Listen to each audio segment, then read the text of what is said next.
We've broken down some important lessons learned out of Dr. Van Sertima's great lectures on this channel before. In this particular one today, we are about to see the little-known technological discoveries from ancient Africa.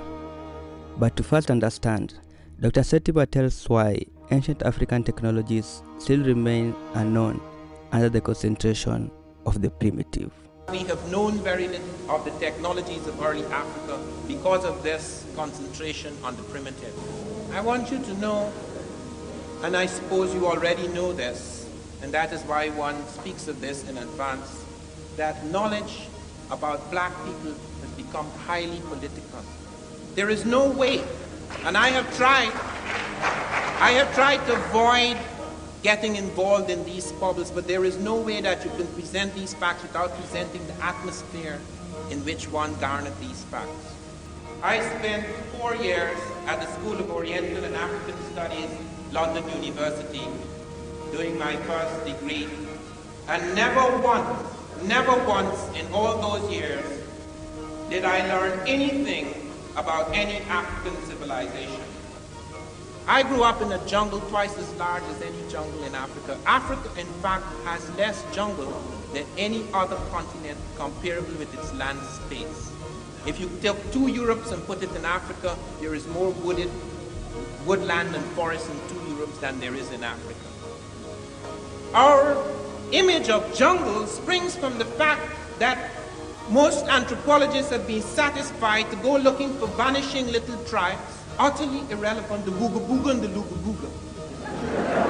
And they go and they spend 6 months a year and they study all they know about the Luga Boogas.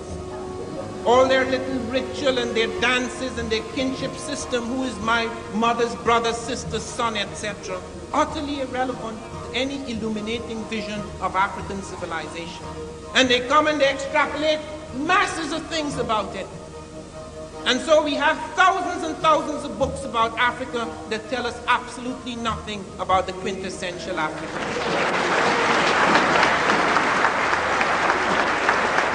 This has been the case for at least 5 centuries. It is only within the last 5 years that we have had discoveries that make us aware of what is happening in Africa. Only within the last few years, 5 to 15 years.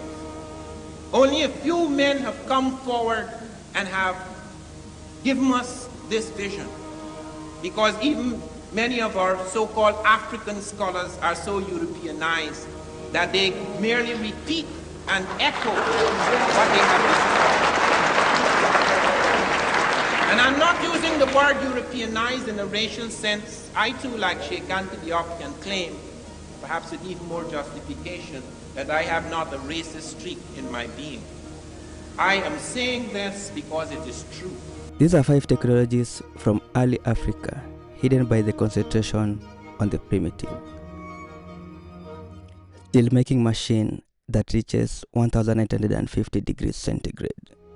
Just a few years ago in 1978, 2 American scientists, Schmidt and Avery, discovered that Africans were smelting steel 1,500 to 2,000 years ago in Tanzania.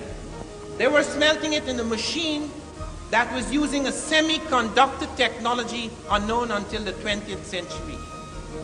They were making steel at 1,850 degrees centigrade. No machine, no iron smelting machine in Europe or anywhere else had achieved those temperatures. The highest recorded in Europe was about 1,620 degrees centigrade in a 2nd century furnace, Roman draft furnace.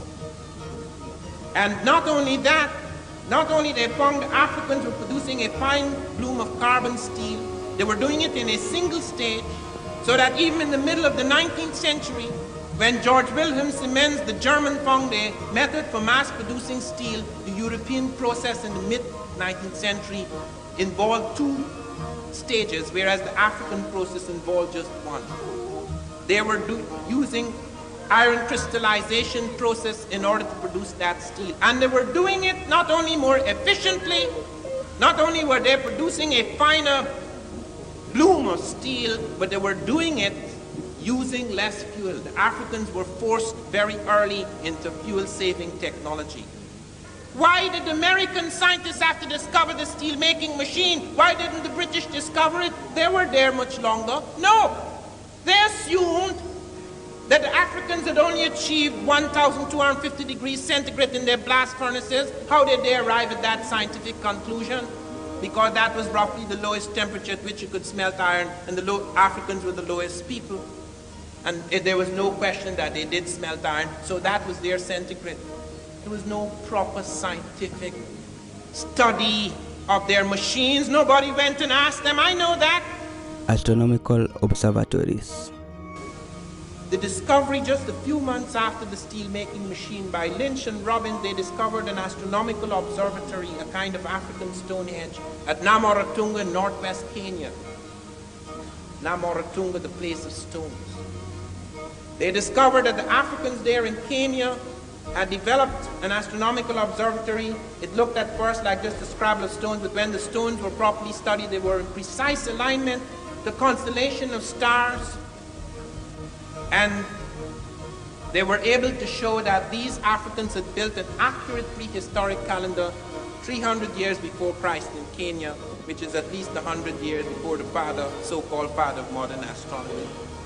And this was not their first calendar. I don't want to touch on Egypt now because Sheikh Anta Diop has said enough about that. But let me point to the fact that the calendar we use today is derived from the Egyptian. They were the first people to invent the second of time, the second of art, the hour, the minute. Their astronomical observations over many years produced these ideas, these precise quantities and volumes and times and standards which were later to dominate the world. The Babylonians did not have any proper calendar. The Egyptians had the 365 and a quarter days and the 365. And they took that quarter and they stretched it out over a long period of time. They dealt with that quarter. And they put 5 festival days at the end of the year, festival of the gods, and they split the year equally into 12 months of 30 days each. When the Greeks took it over, then they spread it out. As a result, today we have 28-day months, 29-day months, 30-day months, 31-day months. We need a rhyme in order to remember which is which. The world's first major writing system and agriculture. At least 2 centuries before the first Egyptian dynasty, and at Tarseti, they found not only architectural forms to which Dr. Diop pointed to this morning. They found the falcon god Horus. They found the crown, the unmistakable, the uniquely shaped crown of the Egyptians. They found the palace facades that were later used by the Egyptians, and above all, they found the hieroglyphs, so that the world's first major writing system is not even Egyptian, it is Ethiopian, it is Sudanic.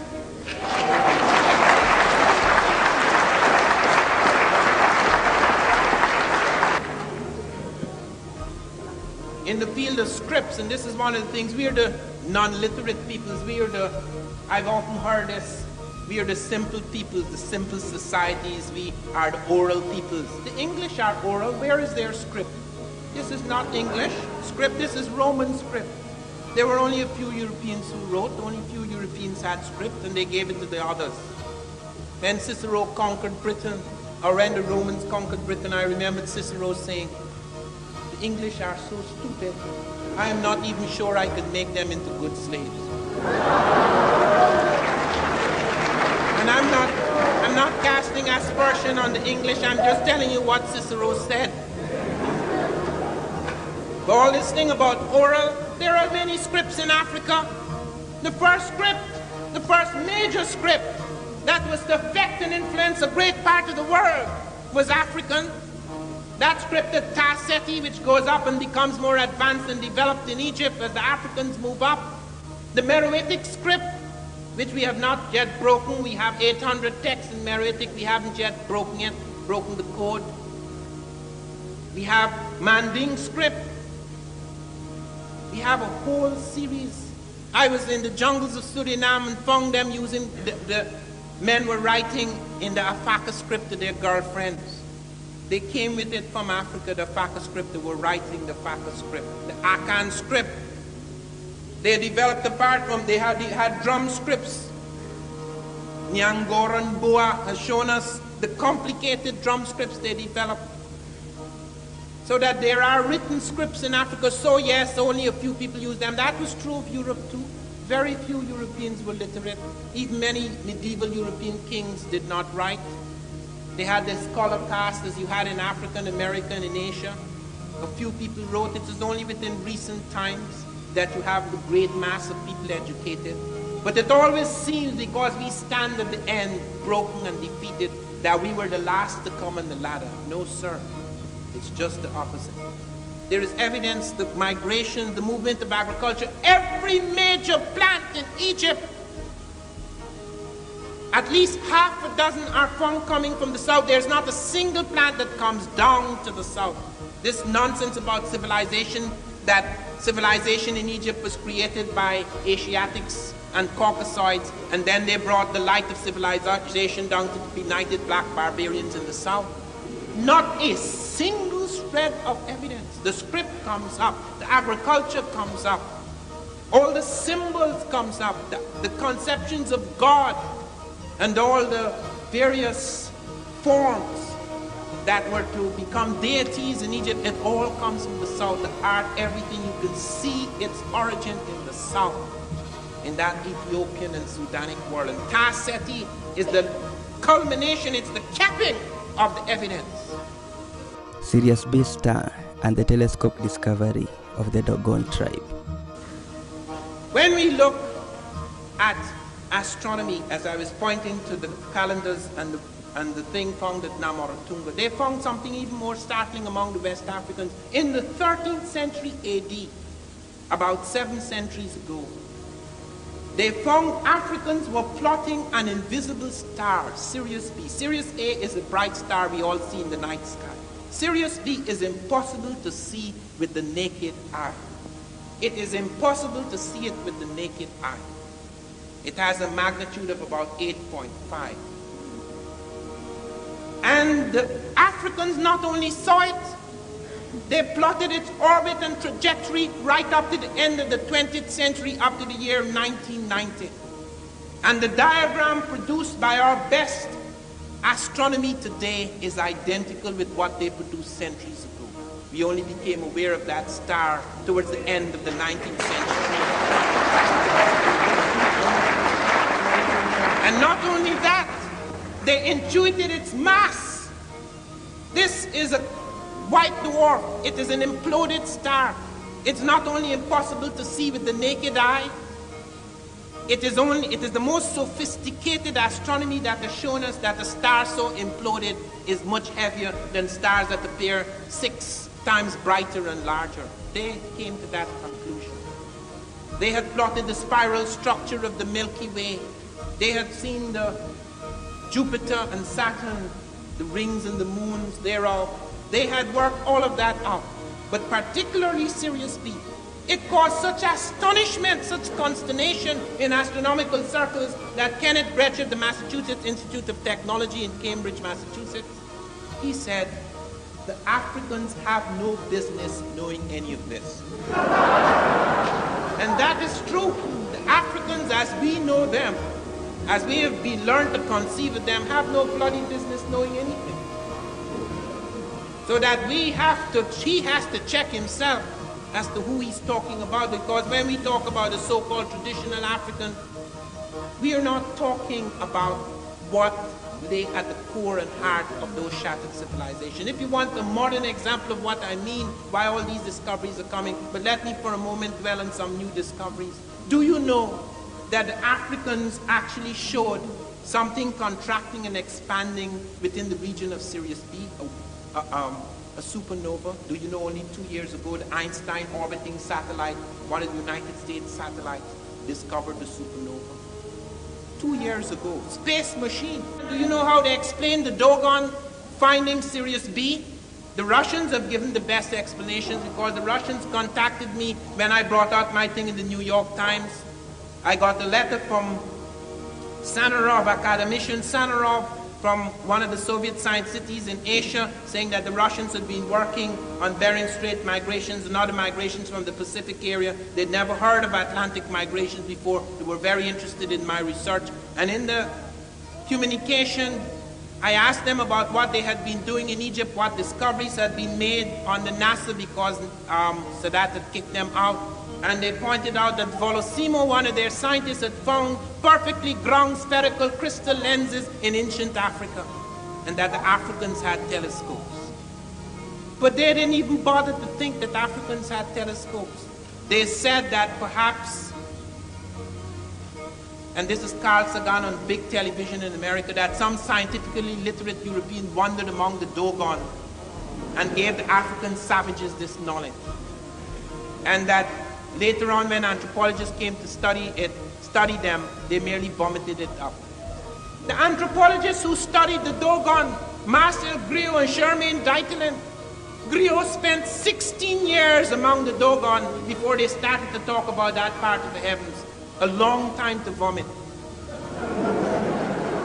And no one at that time, before or after, until very recent times, knew what the Dogon had found. Last year, one of our space machines, American space machines, sent down radar beams into Africa, 16 feet below the African Earth, and saw traces of ancient rivers running from the Sahara towards the Nile Valley. I said that in my book 7 years ago.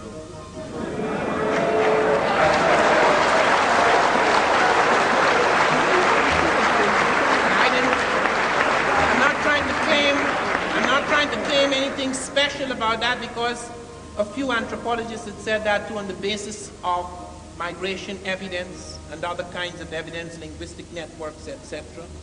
But now they can see it from outer space, above the prejudice. Advanced mathematics and the first use of numbers. They found, for example, mathematical systems in Africa.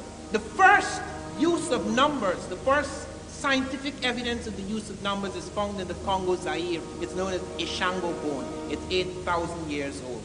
It's very simple, but it is cited because it's the first evidence we do have.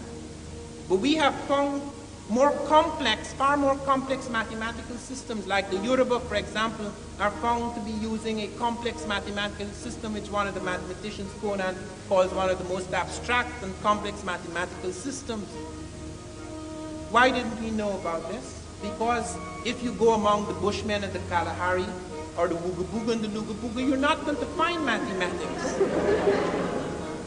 I mean, you don't go on the edge of the world to search for technologies. I've lived in Europe. I've not only lived in Western Europe. I spent nearly a year in Eastern Europe. I've lived among primitives, both sophisticated Europeans of the cities and semi-primitive Europeans. I've been in parts of Europe, in a village, where as many as 20 people were using one bathroom. This is the 20th century. Look at mathematics in Europe. It was nothing. Do you know that when the numbers system 1, 2, 3, 4, 5, 6, 7, 8, 9, 10, that's Hindu, the Arabs and Africans invaded Europe as Moors, and the Arabs brought from India the numbers Fibonacci, yes, brought it to Europe first in 1202, but the Europeans didn't accept it because the church said numbers are works of the devil. It's as late as the 17th century. Medicine and pioneering medical operations. When you look at medical science, you see, for example, one of the innovations that Africans were the first to use drugs to deal with hypertension and certain forms of psychotic disorder. Even one of their medicines, reserpine, comes out of the African medicine chest. They have a vast herbal pharmacology. We are only now beginning to study this and see the scientific knowledge the Africans had of plants.